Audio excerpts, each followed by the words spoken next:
Welcome everyone. I'm going to be giving you guys some good tips and talking about common questions that people ask when it comes to nomadic travel in Colombia or just traveling to Colombia in general. What are the things you need to know? Well, in this video, I'm going to give you my tips, answer some of your most common questions, and also give my 15-month review on what I think about Colombia. Let's get it. So if you happen to be new here, my name is Jonathan Ells. I am from Halifax, Nova Scotia, Canada, and I am a nomadic personal trainer and nutrition coach. I've been a personal trainer and nutrition coach for more than 14 years now. I did 10 years in a gym, and then the pandemic hit and I said, hell, I am going nomadic. I've been living this dream forever, so I started my own business, and now I am nomadic and I coach all my clients remotely online. So if you're new here, make sure you give that subscribe. Any questions or comments or responses you have to anything I talk about in this video today, drop them down below. I want to hear your opinion too. Maybe you've had different experiences than me about Colombia. Maybe you have a question that I didn't cover in this video that I'm going to be able to help you with. So make sure you drop those questions and comments down below. Also, I would appreciate if you hit that like button to tell YouTube, even though I'm a new creator, to tell YouTube that I make good content. Thanks lots, guys. Let's get it. So where we're going to start is SIM cards. Many people ask, well, what do you do with your phone, with your cell plan? Well, guys, SIM cards here in Colombia are so freaking cheap. Now, I will tell you this, that sometimes it's a pain in the ass to find stores that have SIM cards, but the big three providers here, and I may be missing one, but the big three are Movistar, Tigo, and Claro. And those are the three I recommend going with. You can purchase a SIM card. My SIM card cost me about 20 bucks a month. I get 32 gigs of data, but there's so many different plans. You have prepaid and postpaid plans. Now, the Colombians, most of the people that actually live here all year round will have a postpaid plan, which means it just continues month to month, basically like what we would be accustomed to in North America. Now, that being said, when you're a nomad or if you're just traveling, I recommend getting a prepaid plan, which is virtually what that is. You pay a certain amount up front, you get a certain plan and data, and then once it's done, and you got to find another store and then re-up or reload or recharge your data. And that can kind of get a little bit annoying, but it's definitely the most efficient way to do it, to make sure you're just not stuck in any plans that you don't want to be stuck in. I recommend a prepaid plan. Movistar is what I use. They harass me like crazy through text messages and calls. So I actually recently just shut off my data because I'm about to head to a new country and I feel like I have a freedom that I didn't have before, because they do spam you. So that is a downside of having a local SIM card. Movistar for sure. I can't speak on Claro or Tigo. Now, many other people say, well, you could just use an eSIM. And yeah, my phone is eSIM capable too. I actually used the eSIM, which is why I'm going to speak on that too. I used an app called Airalo, and my experiences were great. It's super convenient. It's way more convenient than getting a local SIM card. But you pay 3 to 4 times more. You pay 3 to 4 times more for that convenience. And when I realized, I used Airalo when the first 2 or 3 times I came to Colombia, before I met my girlfriend, when I wasn't sure if I was going to stay here long term or not. And then I met my girlfriend and I said, well, since I'm going to be here, paying 3 to 4 times as much for these plans that keep dying out on me, I'm just going to get a local SIM card. So if you're here for like a week or two, if you're just kind of exploring it, you can get a local SIM card, or you can use Airalo. I recommend Airalo. It's super easy to use. But if you're going to stay for longer periods of time, I would 100% recommend getting a local SIM card. John, how is the internet in Latin America? Like, does it work? Does it work? Well, I just said Latin America. I kind of answered part of my own question, but I've been to 7 countries in Latin America, and what I will say overall in Latin America, the internet is obviously not quite as good, especially when you're on islands. It's quite poor. I had a tough time in Dominican Republic with internet quality. San Andreas Island in Colombia was basically non-existent. Cozumel in Mexico, the internet was bad, and Mexico is like what I consider more really Americanized, but no, it still was really bad. It's just islands, guys. It's islands and it's remote locations.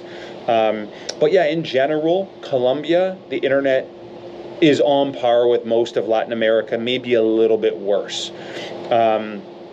My internet in Medellin gave me constant problems. My internet in Cartagena was great until it just suddenly cut out one day. I just mentioned San Andreas Island. We didn't have internet most of the time, the entire time there. Luckily, that was a vacation. In Barranquilla, I lived in 4 different apartments in Barranquilla. I had internet, great internet one time, but it was a privately owned apartment and they had fiber up. The other 3 Airbnbs, it was kind of shoddy. And one of the Airbnbs, it was particularly bad. So please, what I recommend is if you're going to rent in Colombia through Airbnb or VRBO or something like that, double check with the owner or the manager, whoever you're speaking with, to get them to send you the exact speed test results. Get them to send you what the speed is of the internet, so you know, because if you're a digital nomad like me and you work online, you rely on that. And when I had to reschedule a couple client calls and important calls because of internet that was shoddy, that really pissed me off. So FYI, internet can be bad. Now, currently, I'm in Santa Marta, Colombia, and which is coastal Caribbean Colombia in the north. It's gorgeous, and I will tell you guys, I'm shocked. Must be because of the location. They only have fiber up here. This is the best internet I've had in all of Colombia, even better than the 2 apartments I lived in Medellin. Okay, so this is the best internet I've had. It's 500 megabyte upload, or 500 megabyte download, and 300 or something upload. It's really good quality fiber optic internet. It has not gone out yet in my particular building. So Santa Marta right now has been the best internet from all the countries I've been in: Mexico, Dominican Republic, Nicaragua, Peru, Costa Rica, and Colombia. Right now, Santa Marta, Colombia is matching my speeds I had when I was in Miami Beach. Okay, so how do you dress, or what should you wear for clothing when you're staying or visiting Colombia? Well, the first thing I'm just gonna say is you need to dress down. T-shirt and shorts. Most travelers wear a t-shirt and shorts. Women will wear a t-shirt and shorts or tank top and shorts. The locals, what you'll see the locals wear here is everything is super casual. And you'll see the locals wearing basically t-shirt and jeans, long sleeve shirt and jeans, depending where you are. If you're in Bogota, sometimes you'll see jackets because it's colder. Even in Medellin, in the coast, it's just, you're wearing casual stuff. And the first thing I want to say, guys, is don't worry about trying to fit in with the locals so much. Like when I first came here, I was like, well, I gotta like blend in with the locals. No, you don't blend in. You know, I'm 6'3", I have gray hair, I'm white as a freaking, well, I don't think I'm white as a ghost, maybe in this lighting, but I'm white. And don't have to worry about that. The biggest thing that you guys have to know is that you don't want to wear flashy stuff. Rings, watches, jewelry, any sign of affluence. This is not the place to fake ball out. That's when you get robbed. That's when you get targeted. Don't wear that kind of stuff. Even me with my camera, I barely record with my camera outside, and if I do, it's not at peak times. I try to avoid peak times, just because, you know, the chances of getting robbed in this country are a lot higher than in other countries, especially ones that we're used to maybe in Europe or United States or Canada especially. So yeah, so no signs of affluence. Don't wear jewelry. Don't wear designer clothes. Don't wear fancy stuff. Literally, shorts, flip-flops, or sneakers, a basic ass t-shirt. That's all you need. Women, basic shorts, basic jeans, basic shirts or tank tops. Yeah, that's all you need. Next question is language. Can you get by in Colombia without speaking any Spanish? Well, I would recommend you at least try to speak Spanish. As a matter of fact, it kind of frustrates me when foreigners come here and they don't give a damn about speaking or learning any sort of Spanish. It kind of pisses me off because I'm nearing bilingual. So my focus was to learn, and I've learned so much. I even hired a tutor, by the way. So I do recommend hiring a Spanish tutor, or at least taking a course. It's going to make your time in Colombia so much easier. It really would help to speak Spanish here, but you can go without it if you're in really touristy zones. You'll find people that can speak English, especially in places like Cartagena or Medellin. You'll find people that can speak some English, or at least be able to communicate with them. When you're on the coast, if you come to Barranquilla, or if you come to Santa Marta or more obscure areas, more in rural areas, you pretty much have to know Spanish. You will not get by on English. You won't find people that will understand you. Like I said, in those bigger cities, maybe even Bogota, you'll find some people that speak English. There's a lot of people in Bogota that speak English that have business in Miami or family in the United States or Canada and different places. So in terms of language, kicking my tripod, in terms of language, it is a good idea to know Spanish. You will struggle in some parts of Colombia not knowing any Spanish, and I highly recommend to at least learn fundamentals so you can make those key communications when you're in taxis, when you're in grocery stores, or when you're trying to find things in public. What do you do for transportation here? So my biggest tip for you here is take Uber whenever you can. Yes, you are going to pay a little bit more for Uber here, but it's so cheap. Like a 5-minute drive is like $1, $1.20. 10-minute drive is like $2.50 maximum. Guys, Uber is so affordable here, and it is so much safer. If you're a visible tourist, Uber, a lot of them have cameras. They're connected to the app. They have a more strict application process, so not everyone can just drive like in a taxi. So I recommend taking Uber. There is another app called InDrive, which is like a local version of Uber. It's like what Uber was 10 years ago. And with that, you're going to get some taxis, you're going to get some normal cars. I don't know, I've used it a lot, but I don't know the full trust on that. It's something that I avoided when I first came to Colombia, but recently I've been taking it a lot more in Santa Marta just because it's a little bit cheaper. But InDrive is almost like an app for taxis more so than Uber is like private cars. Now, this being said, there are a lot of cases of people being robbed from taxi scams, so be aware of taxi scams.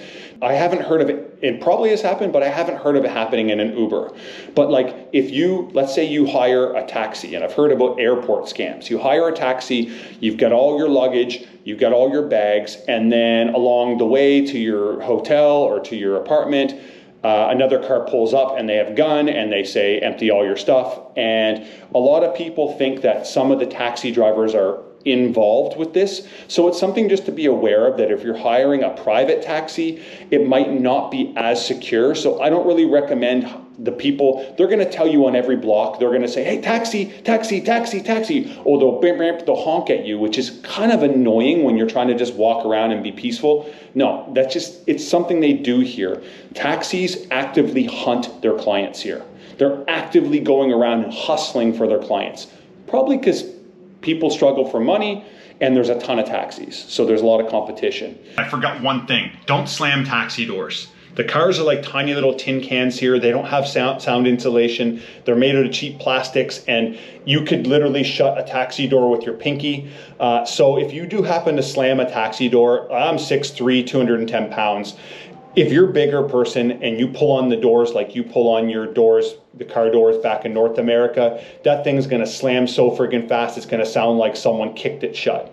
And the drivers don't like that. It rubs them the wrong way. So I will recommend big time, be gentle on the car doors, close them really softly. Sometimes it'll shock you how easy it is to close them. It's just a quality thing. The same quality, age and quality. The cars are older, they're smaller, and they're also made differently for this market, obviously, because the companies want them to be more affordable in these markets. So yeah, that's another thing, little tip. Next up is infrastructure, and I'm going to tell you this straight off the bat. This is going to be short. It's a mixed bag. Generally in Latin America, you're not going to get the same infrastructure you have in the United States. It's not going to exist. As a Canadian, it's not going to exist. In parts, you can get glimpses of it, but ultimately, the more you spend time in Colombia, the more you realize that even in the nicest areas, there's still some glimpses of the quote-unquote third world that starts to come through. But yeah, you can be in areas that you can trick yourself like you're in Miami. You can trick yourself that you're in Europe. There's some really, really nice areas with great infrastructure, particularly in parts of Bogota and particularly in Medellin. Even northern Barranquilla is really nice. You can kind of fool yourself in those areas. But in general, infrastructure is worse in Colombia. Where I'm at right now in Santa Marta, there basically is not infrastructure. There's not, most parts don't have basic sidewalks. The water here is really bad and really shoddy sometimes. A lot of people, I haven't had the problem in this building because it's full of tourists, but A lot of people complain that the water will go out. Yeah, just things aren't really built up here. It's very, very rural. But if you want that more authentic experience, Santa Marta, Barranquilla are good places to go over, let's say, Cartagena or Medellin. There, you get a more authentic experience. That being said, like I said, it's a mixed bag on infrastructure, even in parts of a city. Like parts of, if you go to this place called Soledad, just outside Barranquilla, there is no infrastructure. It's dirt and brick. That's it. So like even you'll get a mixed bag even within Medellin. You'll get parts of Medellin that are really, really rough, that are like broken down brick tent structures with tarps. And then you'll get other parts that are like gorgeous. Let's say El Poblado has very nice areas. And yeah, so that's one thing that you'll notice that is really common here in Latin America. There's a big disparity between the nice parts of the city and the poor parts. And it's a bigger disparity, let's say, than in a North American city. Another super common question is renting. What do you do for renting? Well, obviously you guys probably know you can go on sites like Airbnb, but I will tell you, you're gonna get gringo priced on Airbnb. And gringo price is basically the prices they make that are artificially inflated for tourists. And that's just the way it is. Now, this is what I recommend doing. When you first come to Colombia, rent an Airbnb. It's secure, you know you've got the place, you know what it looks like, there are certain, you're protected, things like that. Rent an Airbnb. If you plan to stay for a longer period of time, what you need to do is make friends with someone who's local or have a local guide to help you find an apartment that's not on Airbnb. And when you do that, you can start renting either monthly or in longer terms like 6 months or a year, and you'll find way better prices. So this current apartment we're staying in right now is $1,000 USD a month. $1,000 USD a month in Santa Marta. We lived in several in Barranquilla that were anywhere from 800 to 1,200 USD a month. So you're gonna find really good prices here. Now, in Medellin, my apartment that I paid $1,450 for in Medellin in 2022, now is 2,500 USD a month, the same exact apartment. So it's really inflated. So you're gonna pay a lot more in places like Laureles and El Poblado and Medellin, Boca Grande or La Guito and Cartagena, you're gonna pay more. It's just the way it is. I don't actually know what happened there, guys. My GoPro said it overheated, and it's never said that before. Now, this apartment, Santa Marta, is the hottest place I've ever been on planet Earth, aside from Guanacaste, Tamarindo, and that area in Costa Rica. And Santa Marta, the hottest places I've been on Earth, and I'm a heat lover, and it's borderline too much. FYI, there are parts of Colombia, if you don't like the heat that much, if you want something around 20 degrees, Medellin might be a better option for you. Anyway, this is kind of my workstation here, so I'm kind of picking up where I left off a second ago. This is my desk. I'll probably give you guys an apartment tour, but that's not really the point of this video. So yeah, the point of this was saying that if you want better rent, prices, it's best to get someone who can speak really good Spanish to kind of do your negotiating, someone that you trust, and then go to apartment buildings and go to any place that has a sign and just like ask them or call them. I just got my girlfriend to call the numbers, collect numbers from the streets and from apartment buildings that are in windows, and call them and ask them, what do you have? And almost every single one of those people will tell you, oh, we have these in other buildings, and you can work with them and you can negotiate. So that's what I recommend doing for that. Okay, so the question that most people want to know, is Colombia safe? Well, from my experience here, I've been here 15 months, and I've been in, not including San Andreas, 5 different areas. And what I will tell you, overall, Colombia is fine. You don't have to worry about any imminent danger. Now, that being said, you do have to kind of keep your head on straight when you're here, just like you would be in any foreign country, but especially because you stand out so much more. You do have to be smart in terms of safety. Like I already mentioned about not wearing flashy clothing and flashy jewelry or anything like that, but also you kind of reap what you sow here. So if you stick your head in areas you probably shouldn't, you're going to be having a higher risk of getting into trouble and getting in situations that are pretty bad. Like let's say if you're looking for drugs, if you're looking for women, if you're doing the late night thing and getting hammered and stumbling around the streets, you could be asking for it.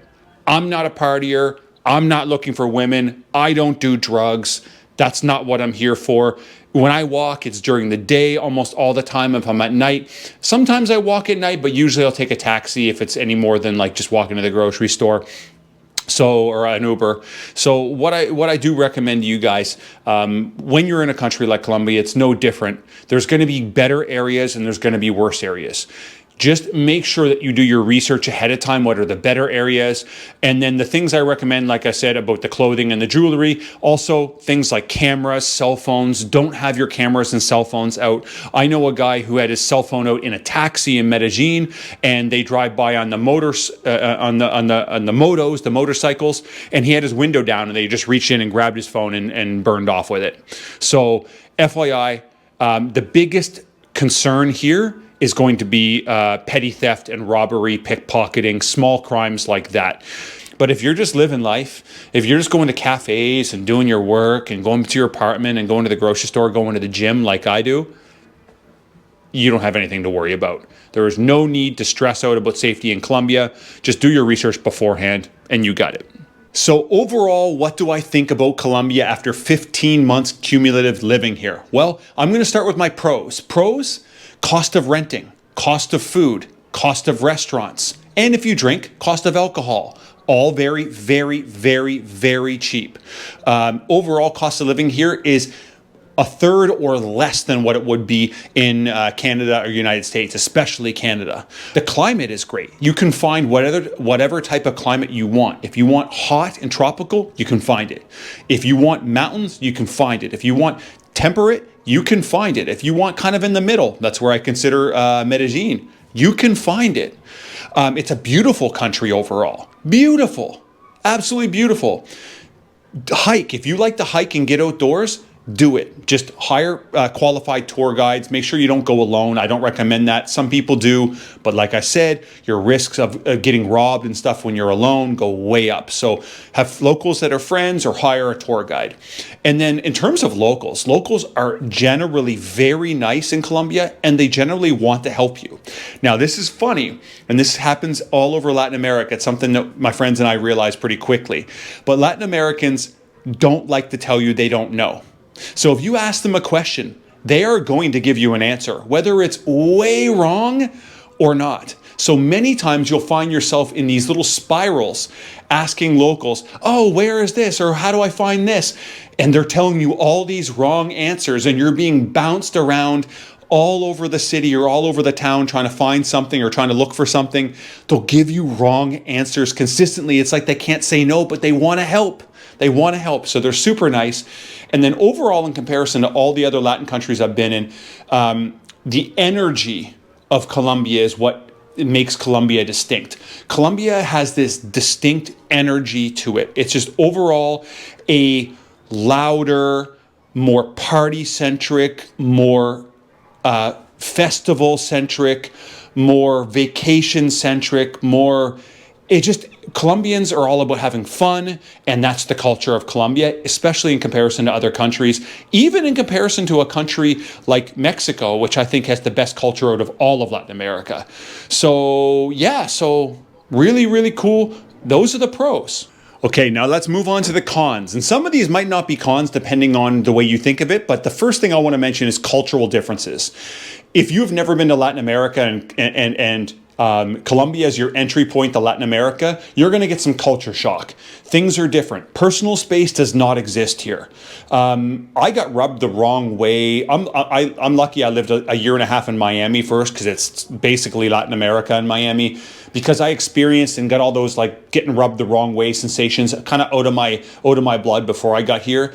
But like there's no personal space. So someone will like cut you right off without saying excuse me, but it's not rude, it's just part of their culture.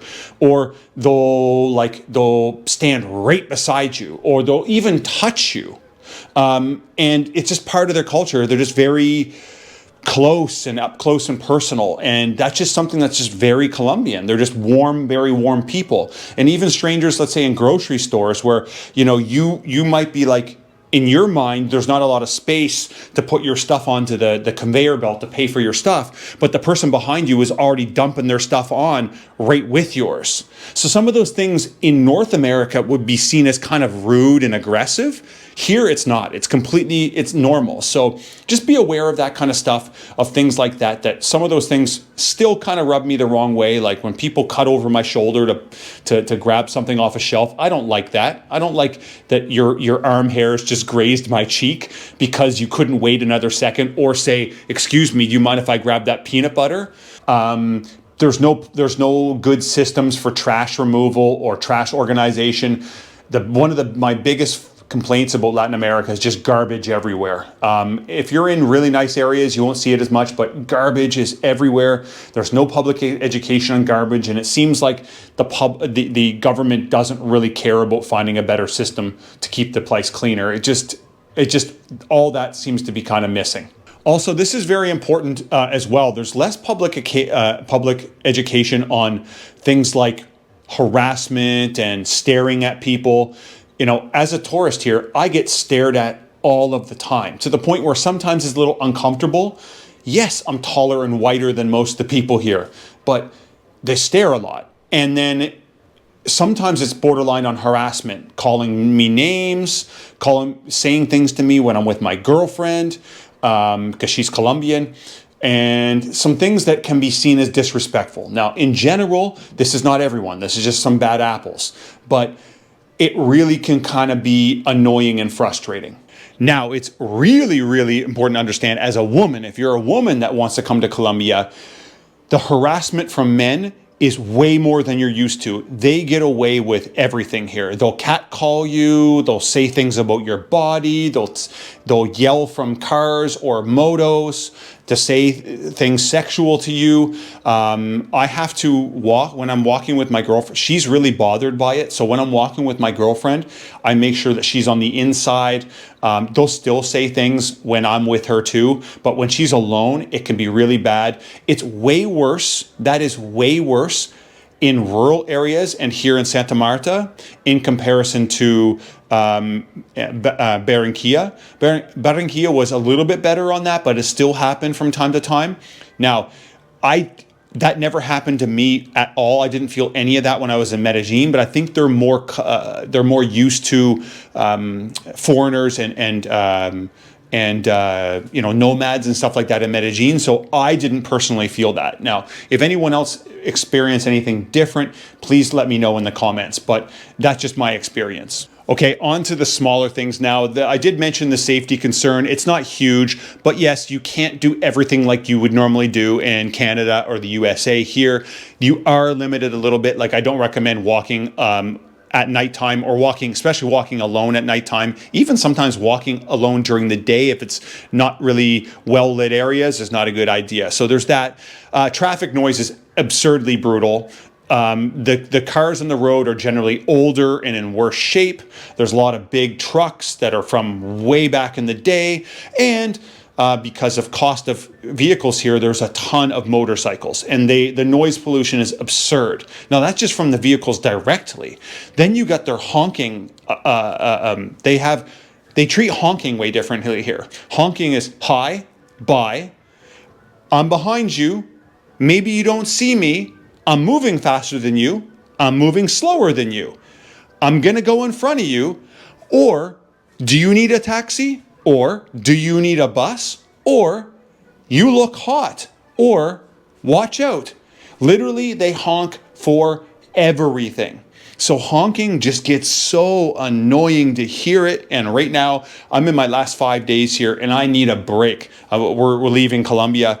I need a break from Colombia. I need a break from this heat, but the honking has got to me a lot recently.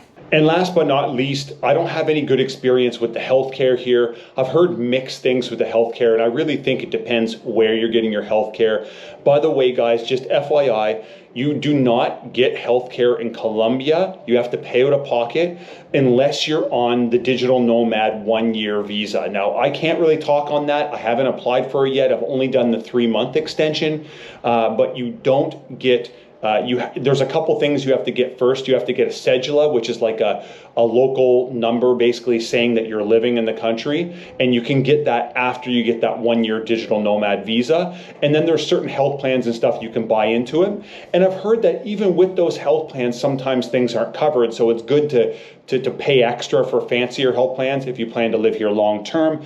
Now that's going to be more applicable not to your nomads. If any of you want to be expats and are considering retiring or living here for a long period of time, that's going to be more applicable to you. Unfortunately, like I said, at this point, I don't have all that information, but I hope that little tip helped. If you're considering coming here for a week, a month, a year, definitely do it. Do a little bit of research beforehand. I hope I answered a lot of your key questions.